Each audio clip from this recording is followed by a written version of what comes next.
Well, we hope you enjoyed our series on the Green Bay Blizzard indoor football team as it's up for sale for the second time in 4 years, and a key date for them to have a 12th season next year in 2014 is September 1st right now. That's the date implemented by the current owners based on what the Indoor Football League needs from them for a response on whether they're in or out for next year.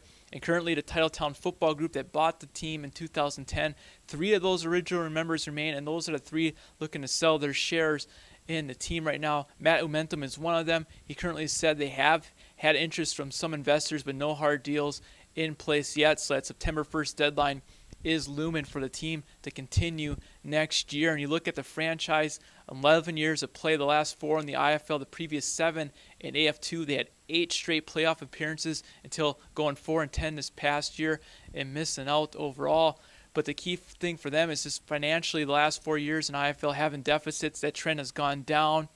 They've cut their deficit by 64%. It remains to be seen if they're able to continue that if they were to have a season next year. Now, on the flip side, if they don't find new investors, what will happen? Well, Matt Umentum said that they're pretty much just going to leave it dormant at that point and hope that they can sell it and for the team to return in 2015. But with that scenario being gone a whole year, likely wouldn't work out when you look at the history of indoor football. And when teams say they're going to go under or dormant for 1 year, they usually don't return 2 years later. So that scenario, very shaky there. But overall, indoor football in Green Bay, 14 of the past 16 years, Green Bay has hosted an indoor football team, beginning with the Green Bay Bombers at the Brown County Arena from 1998 to 2000, and then the Blizzard came in 2003. So I think the Blizzard, if they were to go dark, were to go under, I think eventually 2-3 years down the line, you would see a different league, a different ownership group try to invest in Green Bay, because after all, people always say it's a football town, so they'd probably be willing to give this market